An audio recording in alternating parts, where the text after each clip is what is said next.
Nature ने जब इंसान को बनाया होगा तो बहुत खुश होगा कि चलो कम से कम धरती पर लाखों करोड़ों जीव जंतुओं के बीच में मैं एक इंसान बना कर भेज रहा हूँ, ताकि ये काफ़ी बुद्धिजीवी हैं और ये सभी को संभाल कर चलेंगे और खुद अपना भी ख्याल रखेंगे। लेकिन उनको क्या पता था कि आगे चल करके ये ही इनकी बुद्धि इतनी भ्रष्ट हो जाएगी कि और जीव तो अलग, इनका ही जो माइंड का जो विचार होगा आपस में अलग अलग हो जाएगा और वैमनस्य हो जाएगा। अर्थात ये नेचर के सोचने के उल्टा काम करेंगे इंसान, यानी इंसान से ही नफरत करेगा। और इसी टॉपिक से मैं आप लोग आज कुछ बताने जा रहा हूँ। देखिए, विश्व में मानव में आपसी भेद अर्थात मानव का मानव में नफरत जो आरंभ हो गई है, इसके ऊपर मैं आप लोग के सामने कुछ आप लोग का समय बर्बाद करने जा रहा हूँ। तो देखिए, हम लोग विश्व के सभी इंसान अपने पूर्वज को आदि मानव को मानते हैं ना कि हमारा पूर्वज कौन है, आदि मानव। तो आदि मानव जब पूर्वज है तो भाई सबका तो वंशज का जो सृष्टि का है तो एक ही हुआ। फिर हम क्या है कि पढ़ाई भी जाती है, यही बात सच भी यही बात है। लेकिन आजकल हिंदू, मुस्लिम, सिख, ईसाई, फिलिस्तीन, ये सब की सब जो नफरतें हम लोग आपस में जो सोच अलग हो गई है। एक बात देखिए, सभी धर्मों का धार्मिक बुक्स मानव निर्मित है। सनातन धर्म में भी महान पवित्र जो पुस्तक है गीता, वो श्री कृष्ण का एक उपदेश है, वो लिखे नहीं है और स्वयं अपने हाथों से तो कृष्ण नहीं लिखे हैं, लेकिन सभी धर्मों का जो बातें हैं वो मानव निर्मित ही है और उसी को हम लोग फॉलो करते हैं।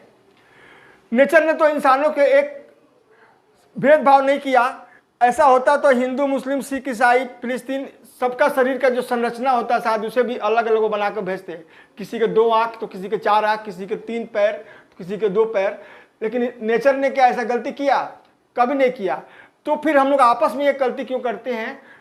आपस में इतना ज़्यादा झगड़ते लड़ते क्यों हैं? क्योंकि नेचर ने तो हम सबों को एक रंग रूप, एक जैसा हम लोग का ब्लड का रूप, एक जैसा हम लोग का हाथ पैर दिया। बस थोड़ा सा क्लाइमेट के चेंजिंग से कोई काला हो गया, कोई गोरा हो गया, लेकिन बातें तो तमाम एक ही है।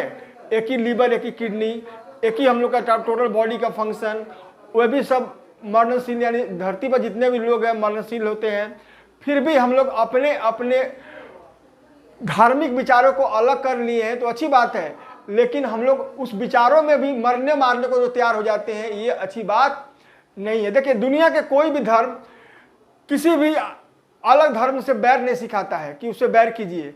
लेकिन ये समस्या होती जा रही है कि आजकल इतनी बैर क्यों बढ़ती जा रही है? कुछ विद्वानों, कुछ कम अनपढ़ विद्वानों के कारण, या कुछ भड़काऊ जो लोग होते हैं उनके कारण, या जिनको इसमें मजा आता है उनके कारण ये विघ्न डालने में ये लोग आगे रहते हैं। और विघ्न डाल करके क्या करते हैं कि वो तो शांत बैठ जाते हैं, लेकिन उसका भुगतान कौन भुगतता है? अल्पसंख्यक, जिसको हमने नाम दिए हैं ना अल्पसंख्यक, वो भुगतता है। देखिए, अभी हाल का ही देख लीजिए, कुछ हम आप लोग को परिणाम बताते हैं। जैसे ले लीजिए बर्मा से करीब कई लाखों रोहिंग्या आकर के जहाँ तहाँ बसे हुए हैं। ठीक, इनका भी देखिए तो ये बांग्लादेश में कम से कम इनकी संख्या कुछ दिन में 40 से 50 लाख हो जाएगी। ये तो बांग्लादेश में ही कुछ दिन के बाद समस्या बन जाएंगे, यानी बांग्लादेश का ही समस्या रोहिंग्या बन जाएंगे। भारत में भी कुछ राजनेताओं के कारण ये लोग आ गए हैं और ये समस्या बनते जाएंगे ये लोग भी धीरे धीरे। तो क्या बात है, क्यों ही नहीं अपने देश में रहे? इनकी क्या दिक्कत थी? तो इनकी कोई ना कोई कर्म गलत होगी जिसके कारण इनको ऐसा छोड़ना पड़ा। अब देखिए, थोड़ी सी भूल को लेकर के हम लोग का अल्पसंख्यक हिंदुओं का यहाँ पर बांग्लादेश में इतनी ज़्यादा निसंग हत्या हुई, घर जला दिए गए, उनके बाल बच्चे रोने लगे, बिलखने लगे, महिलाएं बुजुर्ग बिलखने लगे। तो मेरा कहने का मतलब यह है कि आखिर ये क्यों, क्या बात है? ऐसे देखिए, फिलिस्तीन इजराइल में झगड़ा, हम लोग का और देख लीजिए ईरान इराक में झगड़ा।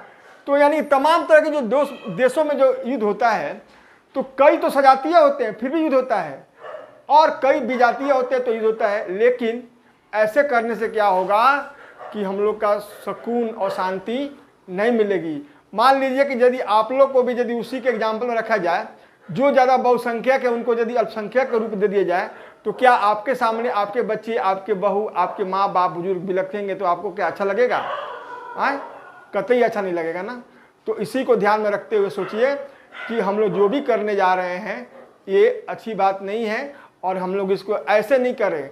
हम लोगों को पूरे विश्व में मिलजुल करके रहनी चाहिए, और सभी मानव एक हैं, और मानव का मानव में नफरत नहीं है। हाँ, कुछ हम लोग मानते हैं कि अपने मजहबी पंथ को लेकर के कुछ हम लोग का वेशभूषा अलग है, थोड़ी सी खान पान अलग है, लेकिन नेचर ने तो कोई गलती नहीं किया ना, नेचर ने तो सबको सेम बनाया। वो तो किसी को नहीं लिख के भेजा कि ये हिंदू है, मुस्लिम है, सिख है, ईसाई है, क्रिश्चियन है, फिलिस्तीनी है, वो तो सबको सेम बनाया।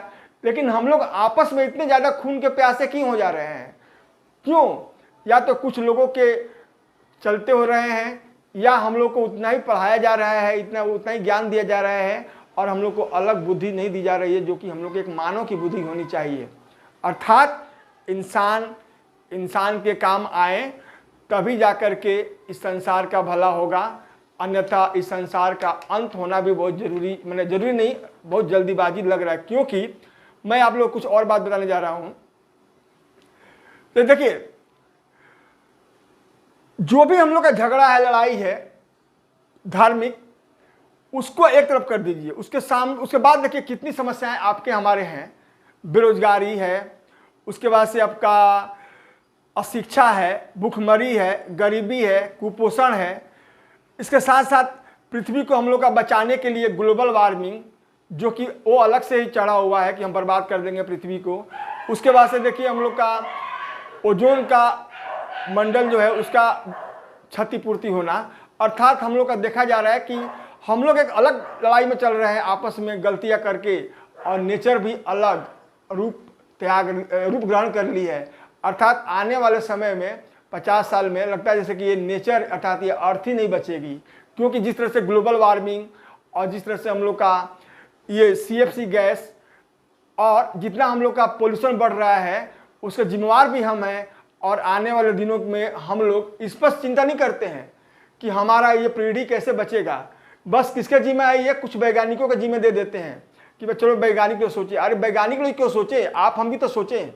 आप हम इसमें अलग अलग इन्वॉल्व हो जाते हैं, मारना पीटना इस सब में अलग अपना समय दे सकते हैं। लेकिन धरती के प्रति, इस नेता के प्रति सोचने में आपका हमारे पास समय नहीं है।